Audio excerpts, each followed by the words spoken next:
Welcome to Base and Boundaries podcast. I'm your host, Amy G, and this is your one-stop shop for all things mental health and music. Is it bad if I puff on my vape? No, you're fine. No, you're fine. Right then. Right, we're recording. Hi, everyone. Welcome again to Base and Boundaries podcast. I'm Amy. I'm joined by the one and only Blakey. Hello, my lovely. How are you? I'm good, thank you. Good. No, we've just been having like sort of a bit of banter. So Sammy, who was on my podcast last week, there's like a whole thing. She didn't even mention you in the podcast, did she? My friend and I.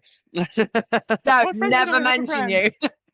And then it's just kind of like gone from there, hasn't it? Like I'll see you on people's posts who I know, and I'm like, oh my God, you know that person. And like it's all completely gone for it, hasn't it? But tell everyone about who you are, what you do, and let's go. So I'm Blakey. I'm a drum and bass DJ. I've been DJing for close to 18 years now. Producing for the last couple of years. Actually, no, I started producing like 17 years ago, but didn't get very far with it. And it's only been in the last couple of years that I've actually made a bit of headway with it. It's going well so far. So good. Yeah. So far, so good. And you've got a whole thing that you just showed me, the t-shirts. Like you and Sammy have got this thing going with ADHDNB. I want to hear all about it. I love it so much. And I'm getting one. I can't wait. What colour do you want? What do you mean? What colour do I want? Pink, I want to know. Green, orange, blue. Oh, I'll have to sit on that one. I do like the black ones, but yeah. Ooh, now you've told me colours. Now I don't know. So what made you start that up? Like what was the inspo for that? I have a very bad ADHD. I get very excited about everything, especially with music. And I did a mix, and my mate said to me, "Oh, that's ADHDNB." I was like, "What?" And he said it again. I was like, "That's incredible. That's incredible." And I sort of just run with it. Like I said to him, "Do you mind if I use that name?" He's like, "No, that's absolutely fine." I used the name, and we've had a couple of events. We just put break. We had a good friend of mine, KG, come down and do a classic set for the first party, for the first ever party we did. And yeah, it's just been sending out t-shirts to as many people as we can, some established people who and worn them t-shirts to events and raves. And we have Ed Oberon, who I think Sammy mentioned. He wears those to the studio. He just sits in the studio wearing a t-shirt, which we love. That's amazing. Very So cool. I think for the most part, actually, I think I would say from the people that I've met in the drum and bass world, from fans to producers to DJs, a significant portion of us all have ADHD. I'm diagnosed with it, was diagnosed 3 years ago, but I was misdiagnosed for many years with different ailments, if you will. One of the biggest ones is, it's just anxiety. And, when you kind of go into it and you've got the ADHD and then you're looking at RSD and you're looking at, and it just spirals, doesn't it? Like, how have you found your diagnosis? Like, how has it been for you? Like the whole process? And I was diagnosed when I was 5. Wow. Okay. Yeah, so I've definitely got it. I was on Ritalin for a very long time, and when I was at school, and then when I left school, I think just before I left school, I just stopped taking them. Yeah, and just let it run wild, absolute wild, and I love it. I wouldn't have it any other way. I'm Wally at times. I forget things. I walk out the house, come back in the house, forget what I've come back in for. Everyone, it's the same sort of thing that most of us do with ADHD. But I love it. Just chaos, absolute chaos. It's chaos, but it's good chaos. Like, do you have to have like coping strategies and things? Like for me, like I've got my physical calendar, and then I have it on my ALEXA. I can't say it because she'll go mental, but like I've got my calendar on that. I've got my calendar on my computer, but then I've got a physical planner as well. I have to write everything down so that I don't forget, because I'm so bad at forgetting things. No, I just set like 16 alarms in the morning and just take the knickers off and let it run wild. Well, to be completely fair, I had our podcast down for tomorrow, and then when you were like, "Oh, it's today."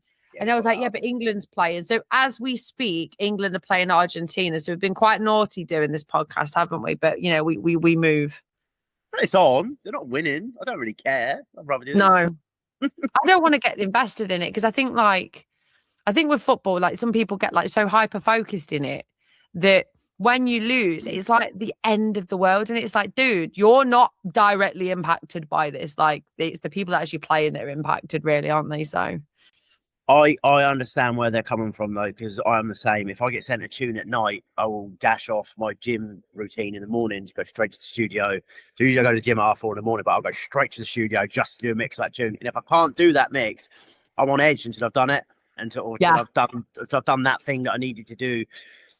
Yeah, so I completely get that. yeah. So so in the drum and bass world then, like who has inspired you over the years or who's inspiring you now? So over the years, I started at the beginning, Pendulum. Yeah.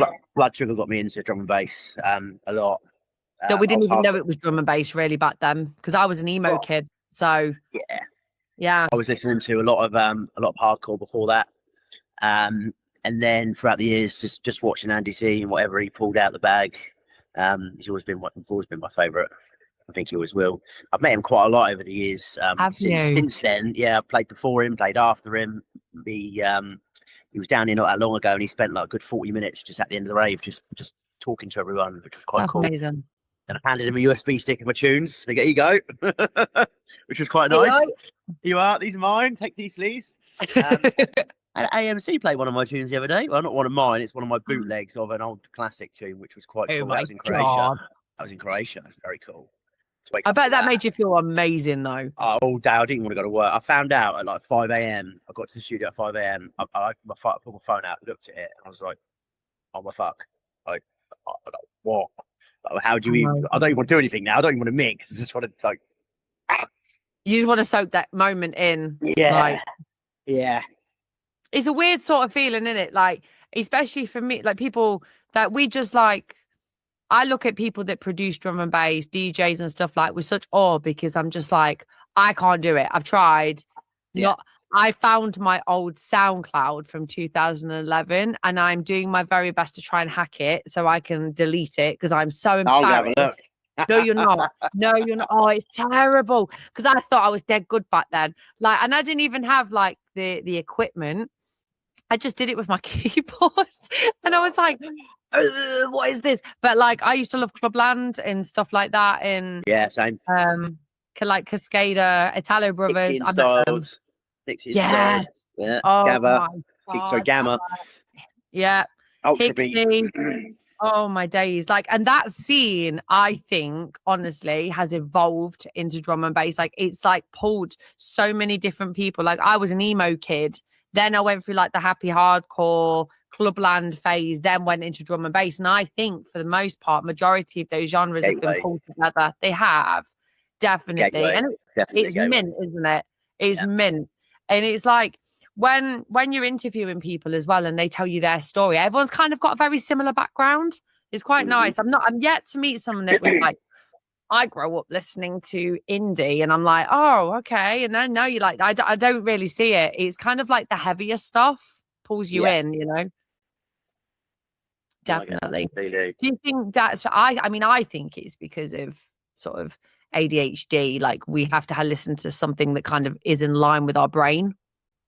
Exactly. So when I wake up, the first thing I do is put my AirPods in and just blast it because I have this thing where I think that it is sort of the rhythm of my brain that keeps it turning, and it just helps all day long. AirPods in, music. Yep, it's the petrol that we need. It is the petrol. I mean, for me, like I don't listen to my AirPods as much as I did, but for me personally, it's been in my car. Like me driving about with windows down, DNB. Like bit thrashy, do you know what I mean? And my car is absolutely fit. I love my car. Like, and it's like, you know, when you just kind of are in that moment and it's like nothing else matters. That's where a lot of people that don't have ADHD, they will not understand because they hear drum and bass as being just noise. It's not. It's like your heartbeat. Yeah. It is, isn't it? I'm not going mad with that. Yeah. Nah, I blew my van speakers up a long time ago, so I've had to bear with it with the AirPods. I've just got a new van, and the sound system is incredible. It's so good. So all day long, boom. Loud as I can My possibly car's get. German, so you can imagine, because German pretty much own the techno scene, don't they? So I'm like, it's no wonder my speakers are absolutely mint. Whoever put them in my car, I love them so much because the bass is just phenomenal, phenomenal. Yeah. So when you're not, it's like when you're not DNBing at life, what are you up to? I work a lot. I'm a carpet cleaner. I run my own business. Other than that, it is just work, gym, DNB in a full, complete cycle over and over again. Do you not get exhausted, like burnout? I'm fucked. I'm so tired. I'm so tired. I'm so tired. What is But I could talk to you about your cleaning business though. Like genuinely speaking, like I want to know what's the filthiest carpet you've ever cleaned. It's minging. I had a whole. I did one the other day, and we had to scrape up 3 bin bags of dog hair off the floor before I could even start. And as soon as I walked in, I looked at the stairs, and I was like, "Mate, you got carpet moth in here." He's like, "What's carpet moth?" I was like, "Carpet maggots, mate. They're eating your carpet." So I'm talking like a good 3 centimeters around each step in a rectangle, all the Is way that up. actually a thing? Every room under all the beds. And the carpets were so dirty. The more I cleaned them, the worse it made them. So I cleaned them for hours, and I got it done in the end. I couldn't obviously fix the holes, but yeah, we see some things. Where the hell do carpet maggots come from? Like what? You have a little moth. You have a little moth that flies in. Oh, those little things. Yeah, Oh they eat God, clothes. They like the wool in your carpet. They love it. that is so gross. Have you not ever done like? Do you know? Would you ever do actually? If you've never done it before, would you ever do like crime scene cleanup? Yeah, it's a bit more difficult. I do like the Royals in London, and I do military barracks around the Do country. you? Yes. That must be quite rewarding though. Yeah. Thing is, I've been doing it so long. It's I don't look at a carpet and go, "Wow, that's amazing." I'm so happy because I've seen it a million times. But Yeah. when it does come up nice and big, I think, "Oh, thank God, I'm gonna be here all day." So that's the only relief I get when I see things like I do that. see like a lot of I do see on like TikTok and stuff like all these people that they'll go and there's a lady that does it where she goes and cleans people's houses for free. Yeah, I've seen And you that. know when you see the level of like muck on the floors, like dog excrement and all of that stuff, like that for me, I don't know how you do it because for me I'd be going like I just Well, no. I walked into one bloke's bedroom, single man, and he'd left his self man toy out on the floor. And I said to him, "Look, you need to come and move this because I'm not in any way. I'm not even going to nudge it with my foot. I'm not touching it. You need to move it." He's like, "Oh, I'm really sorry." So you knew I was coming. You booked Why me. would You you knew what time I leave was that getting here. out? Oh no, not the man toy. Oh no. Oh, See that would ladies' be toys like as well. Found it all of it. Found everything. I was gonna say, I bet you see some sites, Oh yeah. yes. Oh yes. Do you not Some get bored of it though? Do you What the ever get job? bored of it? Yeah. Um, Or is it because it's so different all the time you don't get bored of it? it is a minging job. I'm a very, very big clean freak. Like I'm a constant hand washer, but when you're at work, you can't get away from it. So I just have to go and bear it. Is that like the Um, OCD sort of yes, factor? yeah. Yeah. My little boy tried to hand me a rock at the beach on Sunday. He's like, "You want this?" I was like, "Absolutely not. I'm not touching that. That will always stay. Do not put it anywhere near me, please." Yeah. He's like, "This big rock. Don't want it. Thank Look at you." this rock. Yeah. And that's the You're thing, not like taking that in the car. I think that's a part of ADHD that is so debilitating. See, OCD, like I tried to teach someone about this the other day. Like they just assume it's the clean side of things, but it's so much bigger than that. Like some people get the OCD with like light switches. I know I worked with a client before that they had to turn the light switch on 5 times before they entered the room, otherwise they were going to die. And it must be so debilitating and so draining. Like for me, mine's thoughts. So I can unplug my hair straighteners and I know I've undone it. And 5 minutes later, I've left my Have I done straighteners it? in. Yeah. Yes. And it's like it tortures you. So I have to just go, It sounds awful. Well, if my house burns down, it burns down. It is what it is. Like, because otherwise I'm going to freak about it all day. Yeah. And I think that's like, I say, it's part of the like OCD thoughts and patterns and anxieties. It's all just this one big loophole, isn't it? That Yeah. everyone's different. I mean, what was you like at school? Oh, I was quite hectic. I was never naughty. I was always just really hyper. I've never been arrested. I've never been like in any real trouble. But yeah, I was Yeah. big time. Was you And the like Rit- jumping on the table sort of thing? yeah, stuff like that. Yeah, and the Ritalin really makes you compliant. It turns you into a zombie. Well, turns you into, don't do it anymore, but it turns you into a zombie. Yes, mummy, of course I'll do that for you. It just like Terrible. silences the noise, doesn't it? But then it's like it comes with the side effects. I did 2 months of Ritalin and I came off it because I wasn't myself. I was always tired. I felt basically numb. It's strange that you feel tired because it's basically speed, isn't it? It's Yeah. main ingredient speed. Yeah. So That's why Red Bull doesn't affect me because it's it don't touch me. And people go, well, it must do because I have to get up in the morning. I have a coffee every morning. I don't drink tea. I'm British and I don't like tea, but it's weird. We move, but like I'll get up in the morning and I'll have a coffee, and then like probably a couple of hours later I'll have a Red Bull, and people are like, how are you drinking that and it's not making you wired? I'm like, because it actually helps dopamine in ADHD people. It doesn't help, like it doesn't give you like a buzz per se. Yeah, I know all about drinking Red Bull. I've got a very bad story which involved me ending up drinking 10 cans of Red Bull a day for maybe 5 years.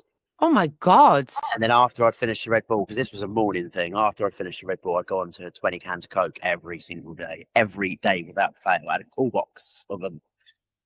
And it didn't really touch Wow. me. No. I was just Was so it just like a addicted to it. habit kind of thing? Yeah, I was hooked. I'm terrible with being addicted. Drum and bass is now my mix is my full addiction now. I can't help it. I just can't help myself. But yeah, I'm Yeah. glad it's something But it is that's a not. healthy addiction though. It's not like the worst of the worst things, because obviously like addictive behaviors is something that can come part parcel of ADHD. It's not in everybody, but in some people it is. Mine's been food off and on for years, and that came into a full-blown disorder, and I had to kind of get through that, and now I'm out of it. But yeah, I get what you mean with Red Bull. When I was in my 20s, like when I worked at Costa, that was dangerous. Like I could knock an espresso back like multiple times. They never touched me until I started getting heart palpitations, so I had to stop. Not good. That's not good. No. So with the production side then, what's that looking like for you at the moment? I don't know if I can say. No, you don't have to tell me, but just like, how are you getting on with it? Are you all right? Like, are you enjoying it? Just had one tune signed. Well done. So this person run one of the biggest drum and bass events in the UK, and then they took that abroad and was really successful abroad. Oh, I think I know who it is. Record label. Don't say nothing. I'm not going to say who it is, but I think I know. If I will tell you afterwards when we stop recording. I want to know if I'm right. And I just had another duo, let's just say, who were on the biggest drum bass label for me, in my eyes anyway.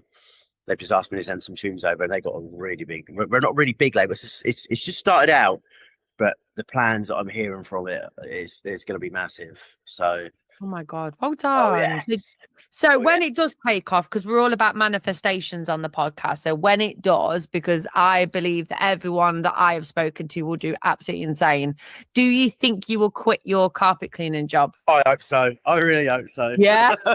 Yeah. I mean, I'll have to do something during the day because I'll have to spend my time mixing otherwise. But I'll just find someone else to go out for me. I think you go and do this, and I'll give you a cut. Yes, you can just employ people and then just like be the CEO of it, and then go live your best life, basically mixing. Well, that's my plan anyway. I've always done carpet cleaning, but I've recently set up on my own, got my own equipment, my own van. So a couple of years of saving, that's what I was going to do anyway. I'm getting old. I don't want to be doing this forever. So that was the plan for the future. You get injuries with carpet cleaning? Do you get any like injuries? Do I get injuries? You see my arms, they're all covered in scratches and scrapes, and I've never had anything on me before. Oh my On my God. knees, but I've got something called housemaid's knee. Maybe you can see it. Where I'm always kneeling on the floor. It's actually a medical term.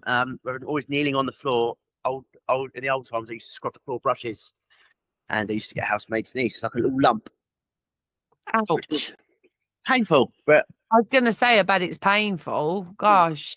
I think that's the thing, isn't it? Like he's giving up like something that's keeping you going. But if you're going into sort of like the production side of things, you ain't gonna have time to be doing carpet cleaning. You're gonna be in that studio all the time. So yes, that's woo, yeah. Bye. yeah, see ya. We're Like on our way. Bye. that's what I did when Hopefully, you I know what quit you're my concentrating job. on. I did that. I quit my job, and honestly, it's the best thing I ever did. Sounds amazing. It I get up. isn't, I get up isn't. so early anyway, so it wouldn't make any difference. I get up so You early. get I get up lay-ins. 5:30. Lay-ins. So, well, I get up at 4:30, so it's not really. Are you an early bird as well? Do you find your most inspiration first thing in the morning? Because I do. Yeah, I get up and go. I get up at 4, 4:30, straight to the gym. Gym's just down the road. Or on a Wednesday, I go to the studio, and then it's straight from there, straight from the studio to work, or straight from the gym to home to work. So then it's all day carnage. It is a really hard job. I can imagine. Anyway. Yeah. Yeah, I can imagine actually, because it's all day. Yeah, I'm surprised all your joints and stuff don't kill at the end of the day. Yeah, they do. I whinge doing my carpets, and I've just got a little sort of like shop cleaner sort of thing. But like, even for me, like that, I mean, I get so angry when I can't get the carpets clean to how I want to. I love how this podcast has gone from DNB to cleaning carpets. I love them. This is where these podcasts go. They just talk. We just end up talking about absolutely everything, and that's why I love them so much. Like, yeah, like. Yeah, why not? I mean, I was speaking to someone earlier. We were talking about, because they're from Belgium. We were talking about like the fact that they in Belgium they have like fries with like beef stew on it, and I'm like, I really want to try it now. If you've said that, like we're just talking about stew. Like, that sounds nice. It does sound good, doesn't it? Yeah, that sounds good. And then we're doing this while. But do they have potatoes in the stew? Because we have potatoes in our stew. So potatoes. Yeah, we do. Potatoes. Yeah, we do. Oh, I don't know. Maybe that's what the fries are for, though. That sounds good though. Yeah, but I was trying to figure out like what is. So I always say to people, if they're coming to the UK, they've never been before, not to go to London, like travel out of London, because it ain't. Yeah. It's not a depiction of the whole of the UK. I say to go places like Manchester, Liverpool, Nottingham, because that's where I'm from, and you know, there's a Robin Hood thing in it, like, and then like down, huh?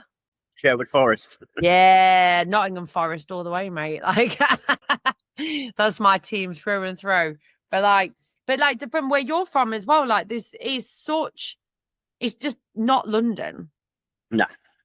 And I was also trying to talk about like what would you say there's like our British cultures in food? Because I was trying to talk about, what do you call a bread roll where you're from? Bread roll. No, like if it's like a bacon, do you say bacon roll? Yeah, bacon roll. Oh, that's don't get started with all this crap. No, we had someone the other day, and said, I'm going to go and play Knocked Door Ginger, and I was like, what are you on about? And what? I was like, what did you mean you Knocked Door Run? And he was like, no, yeah, it's called Knocked Door Run, yeah. He's like, nah, it's Knocked Door Ginger. I was like, where's the ginger? Where did the ginger? Why is it? What? And then we had a big row about it, and I decided that I won anyway, even though he carried on. So don't carry on. But no, not what? What was it? Knockador Ginger? Not Knocked Door Ginger. Yeah. Who knows? Yeah, he lives up the road. He's literally 20 miles up the road. What are you fucking on for? Ed Sheeran? Do you know what I mean? Like what? Brilliant. That was good for me. All right, Ed, are you coming out to play, mate? Like, no, that is a first for me. I've never heard Knock a Door Run get called that. Ever. Oh, no. And then we found that people down here were on my side, and the few people up there were on his side. And I was just like, that's so weird. Really, just get life in it. Yeah, no, no, I was talking about that, but apparently that's pretty much a global thing. Like different regions call things different things. And I was like, yeah, but like the whole carb bar roll bread cake. My nan calls it a bread cake. Cake. It's not cake. Bacon bread cake. I bet she goes cake, everything. What is it? A bacon cake then? Yeah, it must be bacon cake. Sausage in a roll up in Scotland, isn't it? Sausage in a roll. It's not a It's just sausage roll. weird. Not It's just sausage. weird. Hot Like dog. We call it hot dog. Sausage in a roll. I used to live in Sunderland and I lived in Newcastle for a bit. I can't think what they used to call it, but like North people, it's all like balm and stuff like that, isn't it? Like, but trying to explain to people from What's a other balm? countries that we all argue over like our slang, accents, food. What the hell is like our national staple thing? I said Sunday lunch, like, or Sunday dinner. Depends where you're from. Is it dinner or tea or whatever? Fish and chips. Yeah, fish and chips and something. I say both are equally as the same.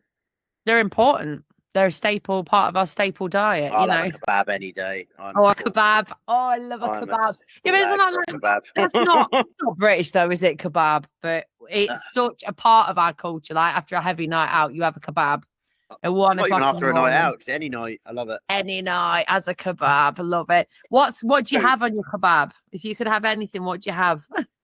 I have a little bit of chili sauce, like a little bit of mayo. Yeah, and then lettuce, onion, and cucumber if they got it. It's maybe sometimes, but if there's too much sauce ruins it. You get to the bottom and it's just like a hot mess of hot sauce. Just you can't. Just a little bit. You can taste the meat. Beautiful. I Yeah. actually live above a kebab shop. I live up this Do downstairs you? as we speak. Oh wow. It's downstairs, I bet marinating in its can own you smell sweat. it? I Can you can't smell actually. it though? No. I can hear it. I'm trying to go to bed at 9 o'clock. And they're bang, bang, bang, bang, bang with the vegetables on the chopping boards. I'm like, shut up. Like Yeah, I'm pretty See, I good used at to that. Zoning out the live noises. I used to live on a high street in where I used to live in Nottingham years ago. And there was like a full blown high street. And they were building, it was an old doctor's surgery, and they converted it into a Weatherspoons. Mm. The fights I used to see at 2 a.m. outside Spoons. Spoons is part of British staple life, in it? A spoon, good old Spoons. But like, the fights that I used to see were phenomenal, absolutely phenomenal. And they'd be over stupid things as well. It was like in the era of Jeremy Kyle. Like, they'd be having there was 2 women. I always remember they were having a scrap over this bloke. And he was just sat there on his phone while these 2 birds are having a full on scrap. And I was like, no way. Like, they You were lived the days. upstairs. You lived above I it. did. Does that mean you lived in the toilets? Did I live in the toilets? No, I lived opposite the spoon. Does that mean you lived in the toilets? Because the toilets are always a million miles upstairs somewhere. Well, so where my flat was, I was opposite the spoons. So obviously the toilets were upstairs. So I could see if any of my mates were in the bar, they'd go to your bedroom window, and they'd be there in the window waving at me like this. Like, and you're thinking, like, I can see in the bathroom, but obviously it was only the women's, but like not the men's, thank God. But like, yeah, you wouldn't like see anything, but you just see like from like here down sort of thing. But yeah, it was what a time to have been alive, to live right opposite a pub. But you used to struggle with sleep, especially on a Saturday night. Yeah, I bet. Where it was as well, it was like I do miss that flat because it was massive. It was like a 3-bedroom flat, and I was so grateful to have got it. It was like 400 quid a month. This was in like 2014. It was absolutely spectacular rent, but no one wanted to rent it because it was opposite the Weatherspoons. They were converting it, and I was like, I flipping have it. Like, that's a bargain. Rent prices are a joke now. Like, yeah. What's like housing prices like down where you are? Because they're not too bad up here, but rent, you're looking anywhere from 1,200 to £2,000 a month for a 3-bed. So I've got a pretty decent size 2-bed flat. I pay £1,000 a month for it.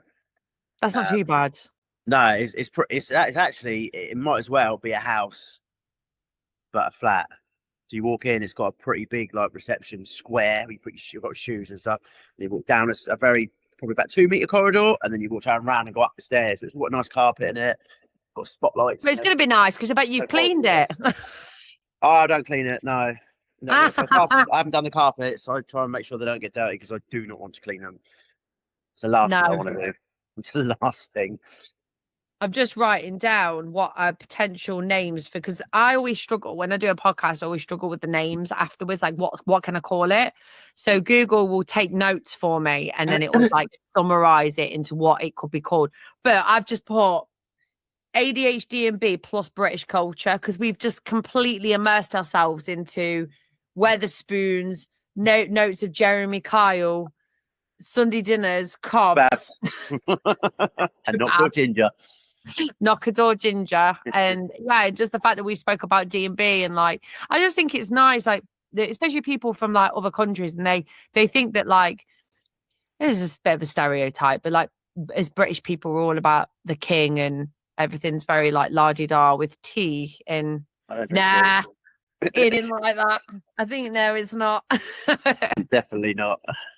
And it's also like, do you find as well, like depending on who you're working with, like with you, because we're on like pretty much the same frequency, I don't have to be as professional, if that makes sense. Yeah. You can just be yourself, and it's really nice to have that. I'm like that 99% of the time anyway. So if I speak to you and we click, then I'll speak to you like you're my best mate. What happens if you don't click? Do you find yourself masking? Because I can do that. It's very rare. I have to know that you're not a very nice person in advance, or know that you're not liked, or know that you can be a bit, and then I'll obviously be a bit more cautious. But I'd get on with everyone, to be fair. Yeah, to be honest. I suppose Very like rare. Yeah, I think like for me, I don't know whether it's like I think like I meet people, and you'll understand this because you feel music and stuff, you'll understand this, but you get a feeling about somebody and you can't describe what that feeling is. And it's like, I don't know about you, but if it goes wrong with you, I think that you're going to cause me trouble. And that's just upon meeting them. And then you end up being right. And it's like, oh, I shouldn't have really let you into my space, if that makes any sort of sense. It's sort of like childlike, isn't it? Let's come play with me, come be my friend. And you just run off and go and play in the park. And I mean, anyone, you can be anyone when you're that age, just come play with me. Yeah, literally. I mean, I do little talks in kids' schools, and like the classes that I was in yesterday, they were all so closely knit. There was none of this clickiness and bitchiness and stuff. And then you've got like the parents, where some of them, honestly, the school run is one of the worst parts of my day, if I'm honest with you. And it's like, it's mainly because people don't like people with an opinion, or people that is like very out there, and they're not.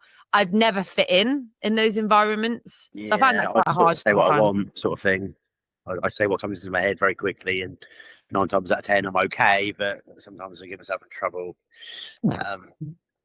I've got a filter. It's too late. I've got pretty much a filter now, but some people don't have filters, and I'm guessing maybe you don't have a filter. I'm trying to control myself quite a lot here.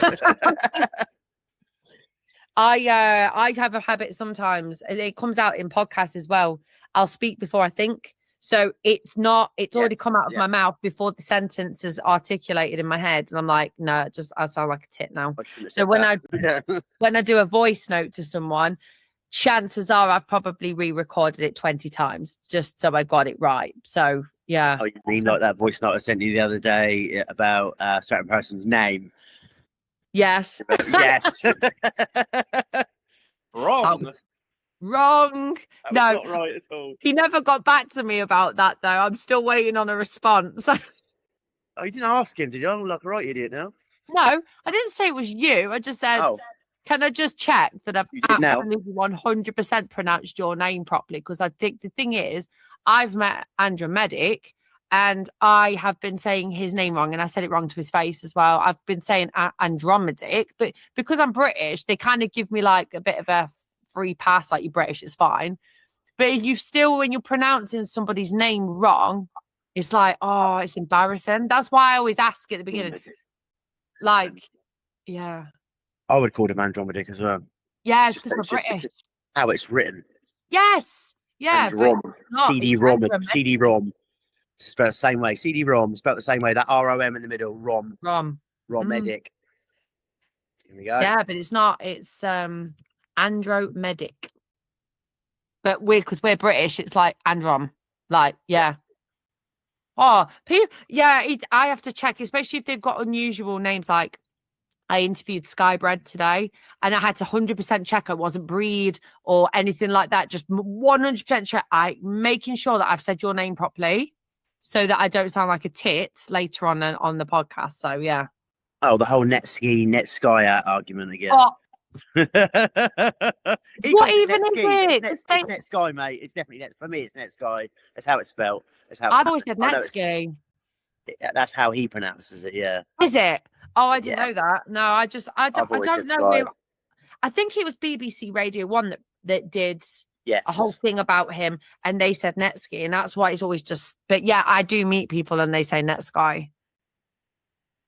It's like it's frustrating. Like why we need like a drum and bass dictionary with like a sound thing, you know, like on Google where you can go and translate. And you type in the artist's name and it'll sound it out for you. So you know that you're not going to make a mistake. Maybe I should do that. Be handy. It would be quite handy, wouldn't it? Like, so I always ask, what do you think of AI generated Suno music? Well, music made by AI? Yeah. A lot of people work very, very hard to get where they are, and if someone can do it at the click of a button, then it shouldn't be allowed. And I know a lot of labels nowadays are asking, was this track made using AI? Oh, really? Yes, that's very recent as well. Like in the last maybe 2 weeks, I sent something off, and it was is this track made by using AI? So I think they can tell. They're not stupid.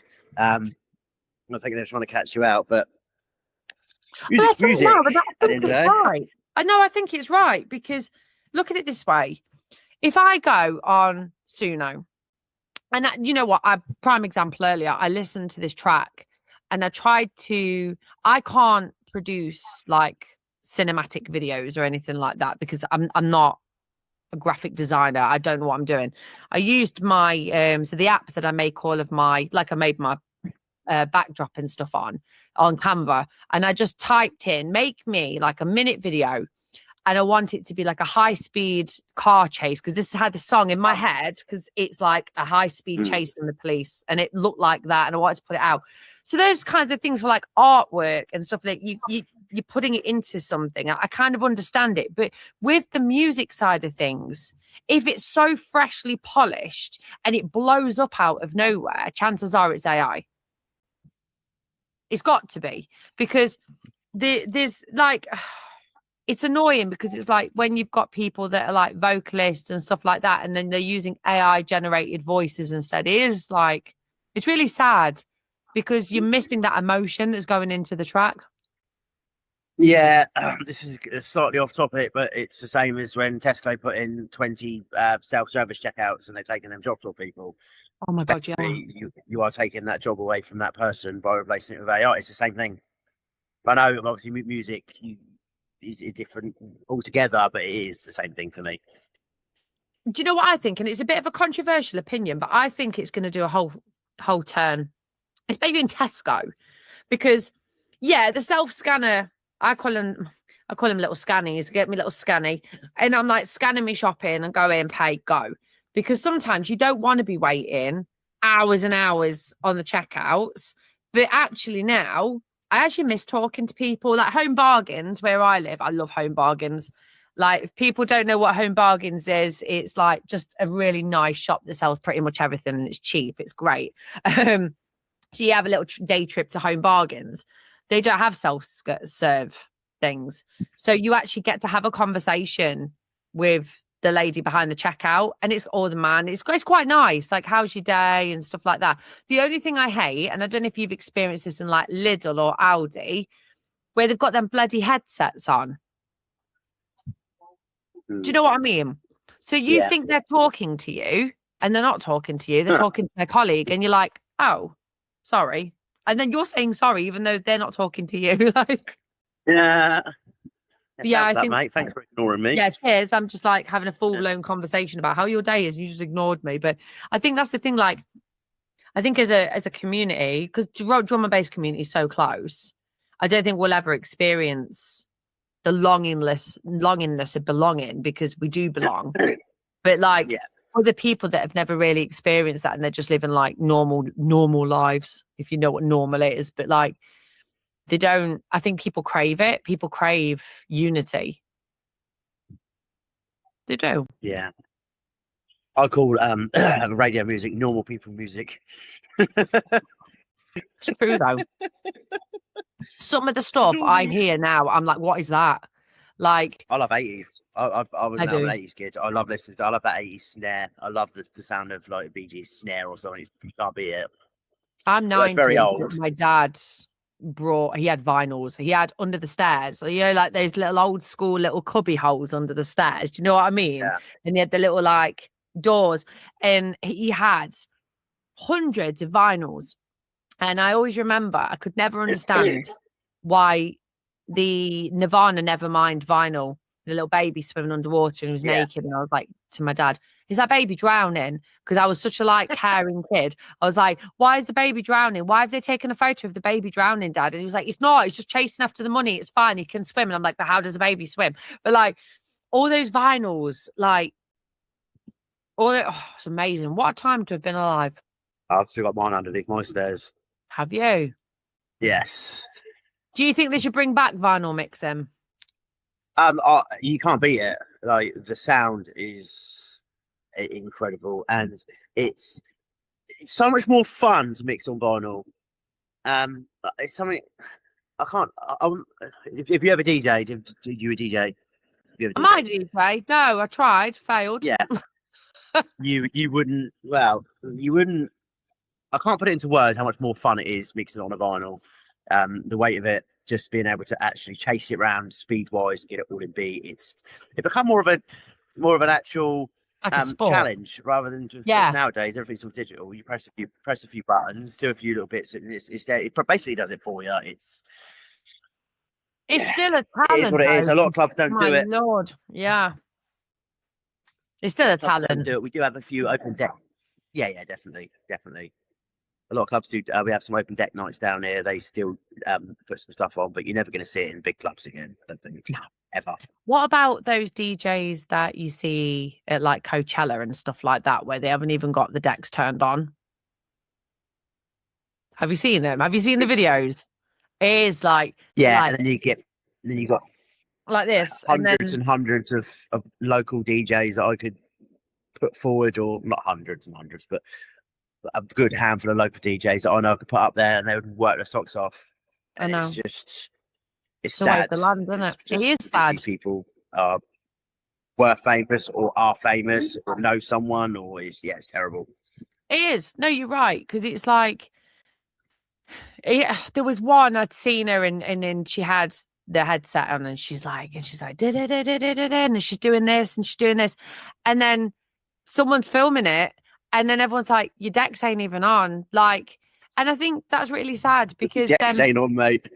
You just forgot to plug them in, mate. Like, but it's, you know, like the people that I've actually seen live and they are doing it and they've got their set, but they're working with it. And you can see Andromedic, I'll pronounce his name properly on this one. But like, I went to see him live in February. Someone threw a bottle at him, which I don't know if it was accidental or whatever they were doing. Idiotic, right? It hit the decks and it cut out.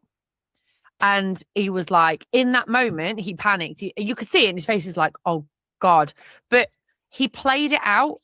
He styled it out so it looked intentional. And I was like, that is incredible. And I did low-key want to find who'd done that. Taking the power away from the person that threw the bottle. Absolutely. Taking that power away from that bottle thrower. I keep losing your video. I'm not losing it, but you keep going like blurry. But you're back now. Oh, but for no idea why. Your video. Unless you can see me. If you can see me, then that's great. Fine. No, it's fine. When it records anyway. Well, that's all that matters then. Yeah, if it's fine. It'll be absolutely fine. Oh, okay, good. But no, you're good. But honestly, like, yeah, I that's what I love about these podcasts. They go from like one extreme to the other. Like, we start talking about DNB, why people do what they do. But then it's like getting to know the person behind the music. So it's not as if like it's just about DNB. It's about everything. So we've established who you are, what you do, what you like, what you call a cob, which is just illegal, and knock it all ginger. And I think Sammy will love this one. It's evolved. It has. Oh, we're gonna hear all these kids now going, "Hey, knock a ginger," like, and then they'll say they come up with it. I'm gonna be cutting up this portion, that portion of this. Well, I imagine you're gonna do it, but we'll get that I portion am. of this podcast over to said person, and we will show him that he's an idiot. And I can't wait. It's gonna be I my can't favourite wait part now. tomorrow or the next day That's whenever we put it up. absolutely gonna do it. I'm Yeah. gonna do it. When I start editing it, I will Send get you that his snippet. response. Oh, please do. Oh, please do. And I'm gonna be do. like, yeah, because it's just weird. That's such a weird thing. I'll be knocking on Fred Sheeran, mate. That's the snippet we need.